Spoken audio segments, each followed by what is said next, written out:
Ho ampitombona mandrakariva ho aminareo anie ry havana ny fahasoavana sy ny fiadanana avy amin'Andriamanitra Ray sy Jesoa Kristy Tompontsika. Amen. Hivavaka isika. Ry Andriamanitra Rainay be famondram-po sy be fitiavana, Andriamanitra tia dia tia anay tokoa ianao ary Andriamanitra mitsinjo anay mandrakariva. Ndreto izahay vonona lalandava hiaino ny teninao, satria ny teninao no fanelon'ny tongotray sy fanazavana ny lalanay ary tsy afaka mandeha na aiza izahay raha tsy tsilovin ny teninao.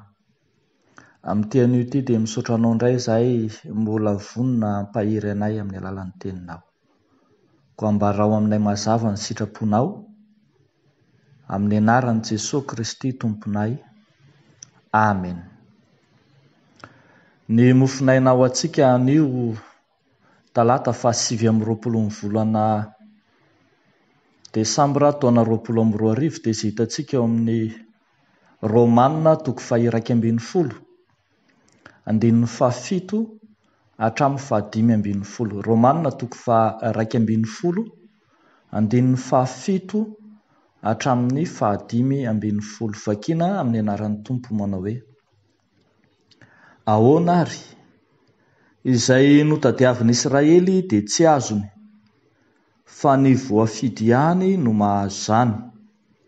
Fa no hamafiana kosa ny fonony sisa, araka ny voasoratra hoe: Andriamanitra efa nanome azy fanasondry atory sy maso tsy hahita ary sofina tsy hahare mandraka androany. Ary ho Davida, aoka ny latabany ho fandrika sy ho tota, ary ho fatafitohinana sy ho famaliana azy. Aoka ny masony ho jamba tsy hahita, ary aoka hamokoka mandrakariva izy. Dia hoy izao: sao dia tafitohina ho lavo anie ny Israely?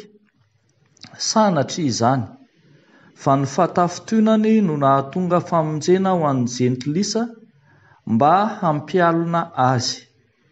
Ary ny fatafitohinany no tonga haren'izao tontolo izao, ary ny nienany no tonga haren'ny jentilisa, maika fa ny fahafenony.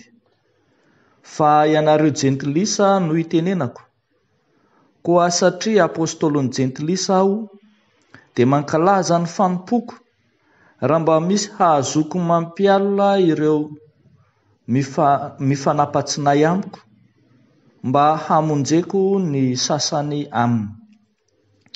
Fa raha ny fanariana azy no fampihavanana izao tontolo izao, tsy ho fitsanganana amin'ny maty va ny fandraisana azy?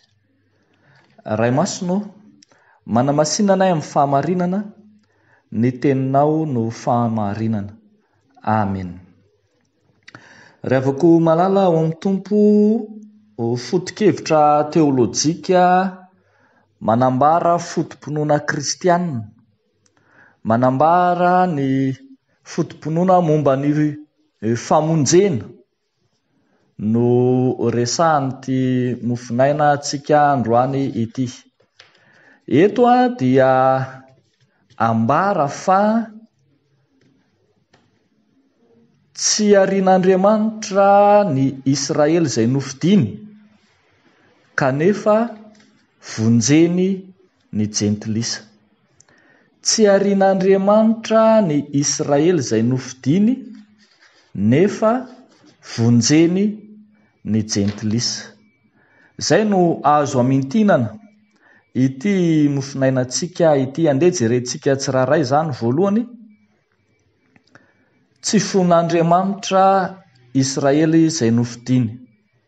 Hatrany am-piandohana tamin'ny andron'i Abrahama izay nifidianana ny Jiosy, dia ny hamonjy ity firenena iray ity no tanjon'Andriamanitra. Andriamanitra te hamonjy ny Israely. Andriamanitra te nifidy azy ho firenena ho azy, ho firenena manokana ho azy ary manao azy ireo ho zanaky ny teny fikasana. Andriamanitra arak'izany no nanorotra ny dian'izy ireo hizotra ho any amin'ny famonjena, ary dia nanomana izany famonjena izany ho an'ny zanak'Israely, ho an'ny jiosy Andriamanitra. Itsika nefa dia mahafantatra tsara fa nisy fotoana niodina tamin'Andriamanitra ireo zanak'Israely izay nofidiana ireo. Mandrakariva dia niala tamin'Andriamanitra ireo zanak'Israely ireo, ary voalaza eto izany fa ambara fa lasa jamba ny masony, lasa tsy mahita ny fahasoavana izay narotsak'Andriamanitra taminy izy, zary lasa sondriatory izy, zary lasa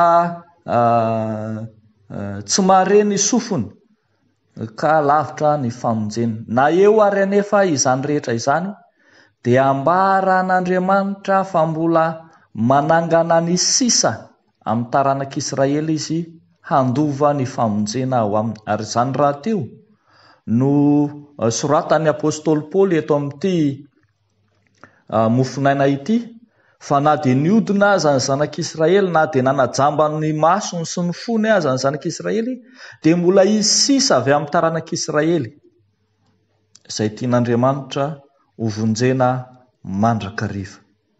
Arak'izany ry havako malala, ambara fa tena sokafan'Andriamanitra malalaka ho an'ny jiosy, ho an'ny zanak'Israely ny famonjena. Raha amin'ny andro ankehitriny dia tenenina hoe sokafan'Andriamanitra malalaka ho an'ny fiangonana ny famonjeny. Sokafan'Andriamanitra ny famonjeny ho an'ny fiangonana, kanefa indro ny fiangonana mandrakariva niala tamin'izany famonjena izany, indro ny fiangonana mandrakariva na niasia, ka mampatsiaro indray Andriamanitra fa mbola vonona hamerina azy indray, mbola vonona hiazona ny fanekena mandrakariva. Eny, mbola vonon'Andriamanitra hamonjy ny fiangonana. Fa ny zavatra faharoa izay hitantsika eto ry havana malala dia tazantsika mahakasika ny famonjena fa manokatra ny famonjena any ivelany Andriamanitra. Eto dia ambara fa sokafan'Andriamanitra amin'ny jentilisa ny famonjena. Tany am-boalohany tokoa dia nitoro ny filazantsara tamin'ny jiosy ny apôstôly, fa taty aoriana dia nivelatra nakany amin'ny jentilisa izy, ary ny apôstôly Paoly izay manoratra eto ary dia nosokajiana mihitsy hoe apôstôly ny jentilisa, ka nandeha nitoro ny filazantsara tamin'ny jentilisa samihafa.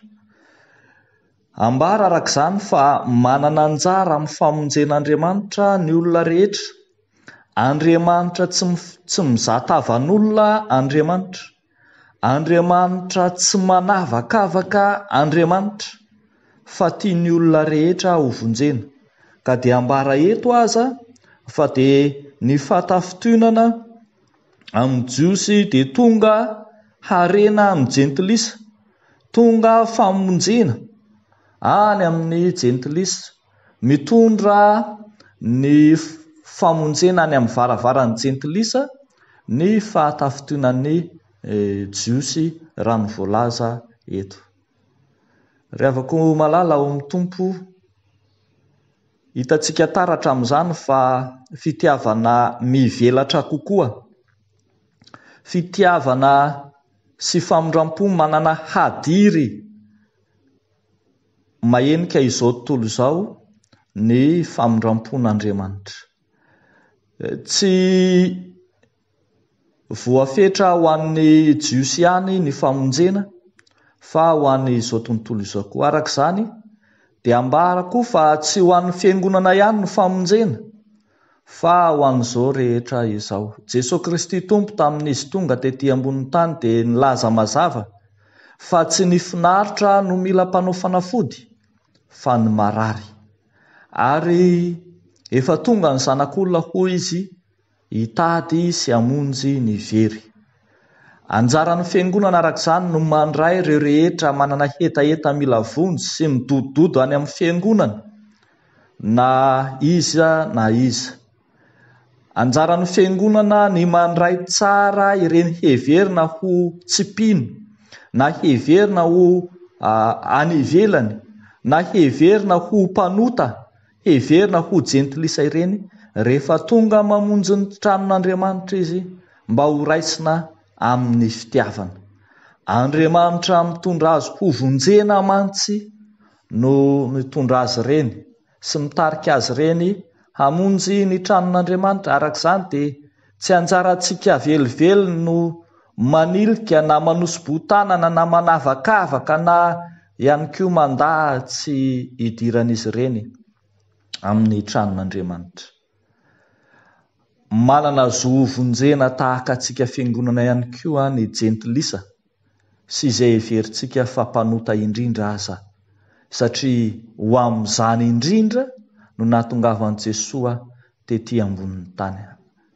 Ety am-pamaranana ary havako raha mbola nandingintsika ny lohahevitra manao hoe manaiky an'i Jesosy Mesia ny mino dia azo hitarina izany fa tsy ny mino ihany no manaiky an'i Jesosy Mesia fa efa tonga hatrany amin'ny jentilisa ary izay ampisaintsainana sy ampieritreretana antsika ary dia ny hoe ndrao ka ny jentilisa indray arak'izay voalazan'i Jesosy no mialoha antsika any amin'ny fanjakan'Andriamanitra. Ndrao ny jentilisa indray no mino an'i Jesosy tokoa mialohan'ny fiangonana na mialohan'ny kristianina tsiraray avy. Dia ho an'Andriamanitra ny voninahitra ao amintsika kosa ny fanekenan'i Jesosy Mesia, ilay tonga hamonjy izao tontolo izao. Amen. Hivavaka isika.